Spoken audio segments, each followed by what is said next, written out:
सुप्रभात बच्चों, मैं आपकी हिंदी शिक्षिका पूजा सिंह आज आप लोगों को आपकी हिंदी पाठ्य पुस्तक पावनी में पाठ 7 बोलती गुफा पढ़ाऊंगी।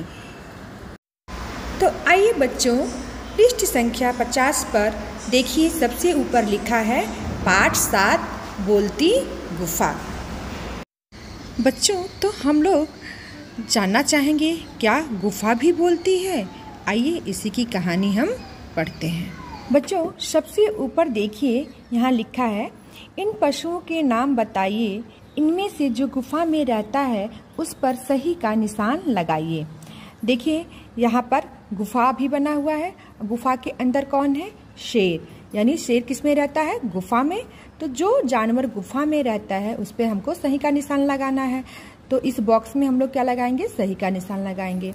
यहाँ पे दूसरा चित्र है हाथी। हाथी कहाँ है? जंगल में है। तो हमको गुफा वाले में सही का निशान लगाना है, तो इस बॉक्स में हम लोग गलत का निशान लगाएंगे। और तीसरा चित्र देखिए, ये गुफा है। गुफा के अंदर कौन है? सियार है। तो हम इस बॉक्स में सही का निशान लगाएंगे। और चौथा चित्र है खरगोश का है। खरगोश किस में है? बिल में है। तो इसलिए हमको यहाँ पे क्रॉस का निशान लगाना है। अब बच्चों आते हैं कि क्या गुफा भी बोलती है। आप लोग जानना चाहेंगे कि गुफा भी बोलती है। इसी की कहानी हम आगे पढ़ते हैं। किसी जंगल में एक शेर रहता था। कौन रहता था? शेर। शेर भूखा था। पूरा दिन घूमने पर भी उसे कोई शिकार नहीं मिला। शिकार का मतलब माने मारकर खाने वाले जानवर। उसे एक गुफा दिखाई दी।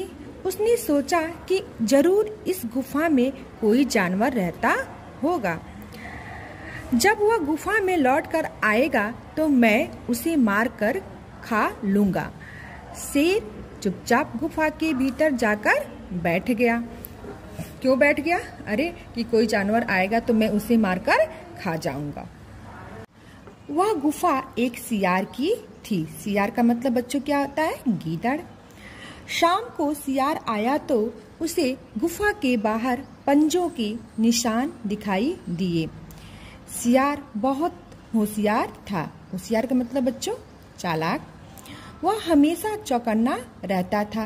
यहाँ पर चौकन्ना का मतलब क्या होता है? सावधान। यानी सियार हमेशा सावधान रहता था क्योंकि वह बहुत चतुर था। उसने ध्यान से निशान देखे। शेर के पंजों के निशान गुफा के भीतर जाते दिखाई दे रहे थे। लौटकर वापस जाने के कोई निशान नहीं थे। अब इतने में तो क्या है, वो सियार बिल्कुल समझ गया, अरे जाने का तो निशान है पर आने का कोई निशान नहीं है। जरूर इस गुफा के अंदर कोई जानवर बैठा होगा। सियार समझ गया कि गुफा के अंदर जरूर कोई शेर है।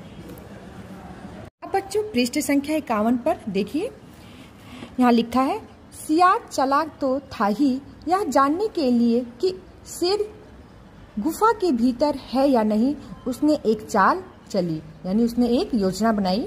गुफा से थोड़ा दूर खड़े होकर उसने आवाज लगाई, ए गुफा, मैं आ रहा हूँ। सियार की आवाज सुनकर गुफा में बैठा शेर खुश। खुश का मतलब बच्चों यहाँ पर प्रसन्न हो रहा था। उसको भोजन मिलने वाला था। वो मन ही मन एकदम बहुत प्रसन्न हो रहा था कि मुझे अब तो भोजन मिलने वाला है, इसके अंदर कोई जानवर आने वाला है। वह चुपचाप बैठा रहा। अंदर से कोई आवाज नहीं आई। सियार ने कुछ देर बाद फिर से कहा, अरे गुफा, आज बोलती क्यों नहीं? क्योंकि यहाँ पर सियार ने चाल चली है।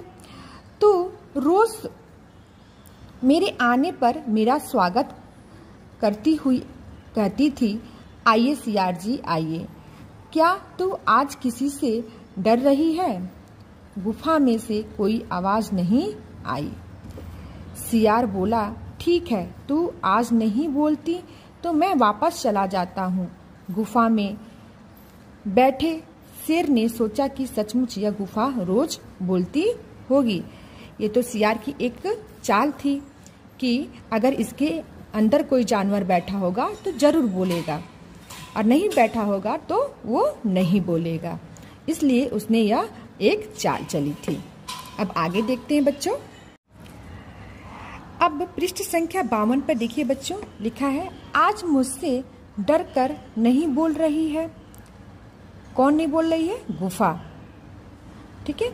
सियार कहीं सचमुच वापस न चला जाए, इसलिए गुफा के बदले में मैं ही बोल देता हूँ। किसने सोचा बच्चों? शेर ने, कि गुफा तो नहीं बोल रही है, चलो मैं ही बोल देता हूँ। आइए सियार जी आइए। आवाज़ सुनते ही सियार वहाँ से तेजी से भाग निकला। क्यों भाग निकला? जैसे ही वो सुना कि ये तो शेर की आवाज़ है, तो वैसे ही सियार वहाँ से क्या हुआ? भाग खड़ा हुआ। वो मुस्कुराते हुए बोला, अरे शेर, आज पहली बार मैंने गुफा को बोलते हुए सुना है। इसके बोलने से ही आज मेरी जान बच गई है। अब शेर को ये नहीं समझ में आ रहा था कि क्या गुफा भी बोल सकती है, लेकिन सियार तो चतुर था, होशियार था वो, इसलिए उसने ये एक चाल चली थी कि गुफा तो कभी बोल ही नहीं सकती है, इसके अंदर जो जानवर रहेगा वो बोल देगा और इससे मैं सावधान हो जाऊंगा और भाग खड़ा होऊंगा। ठीक है बच्चों, तो हमें अपने आप को बचाने के लिए हमेशा सोच बूझ कर कदम उठाना चाहिए। ठीक है। यहाँ पर देखिए अनमोल बोल रहे हैं, खाली पेट कोई भी बुद्धिमान नहीं हो सकता। ठीक है बच्चों, नीचे देखिए शब्दकोश दिए गए हैं, उनको हम पढ़ते हैं। सियार, सियार का मतलब क्या होता है? गीदड़। शिकार, शिकार का मतलब मार कर खाए जाने लायक जानवर। गुफा का मतलब क्या होता है? जमीन या पहाड़ में अपने आप बनी लंबी खोखली जगह। चौकन्ना का मतलब क्या होता है? सावधान। ठीक है, ये शब्दार्थ हैं, आप इनको याद कीजिएगा। अब बच्चों आते हैं पृष्ठ संख्या 53 पर, उस पर देखते हैं। बच्चों पृष्ठ संख्या 53 पर यहाँ पे देखिए लिखा है प्रश्न नंबर 2 लिखिए, यानी कुछ प्रश्न दिए गए हैं, उनका उत्तर आपको लिखना है। ठीक है बच्चों, इसको हम अभी कॉपी में आपको कराएंगे। अब आते हैं प्रश्न नंबर 3 पे देखिए, पहले कौन सी घटना हुई, उनके क्रम के अनुसार उनके सामने 1, 2, 3 आदि लिखिए। तो आइए जानते हैं कि पहले कौन सी घटना हुई। पहले नंबर ग देखिए बच्चों, यहाँ पर लिखा है शेर गुफा के भीतर जाकर बैठ गया। ये कौन से नंबर पे हुई? सबसे पहले घटना हुई नंबर 1 लिखेंगे यहाँ पर। नंबर 2 पे है, यहाँ पर देखिए ख पे लिखा है सियार को गुफा के बाहर पंजों के निशान दिखाई दिए। ये नंबर 2 पे घटना हुई, तो यहाँ पर हम नंबर 2 लिखेंगे। और नंबर 3 पे कौन सी घटना हुई? क वाला देखिए, सियार ने गुफा को आवाज लगाई। यहाँ पर हम नंबर 3 लिखेंगे। अब नंबर 4 पे कौन सी घटना हुई बच्चों? अंगा वाला देखिए, शेर ने सोचा कि गुफा के बदले मैं ही बोल देता हूँ। तो यहाँ पर नंबर 4 हम लिखेंगे। ठीक है। और नंबर 5 पे कौन सी घटना हुई बच्चों? आवाज सुनते ही सियार वहां से भाग निकला।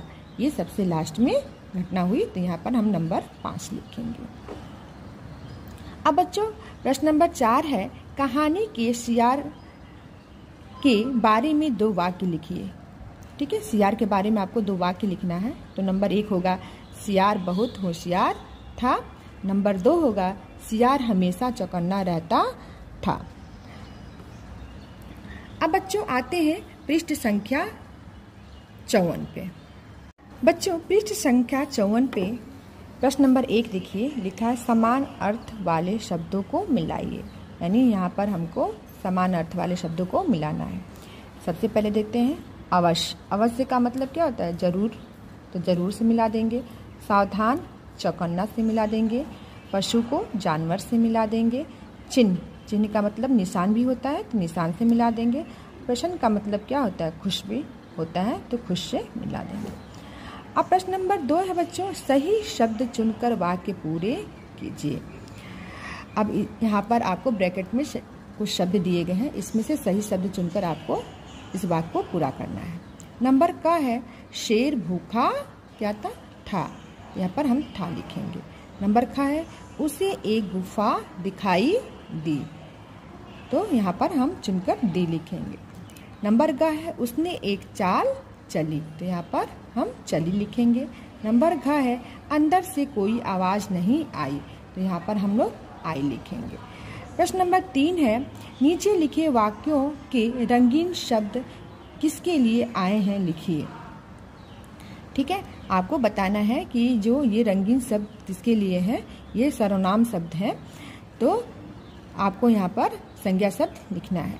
नंबर का है जंगल में एक शेर रहता था, उसे भूख लगी थी। किसे भूख लगी थी? शेर को ना, तो हम यहाँ पर क्या लिखेंगे? शेर। ओके।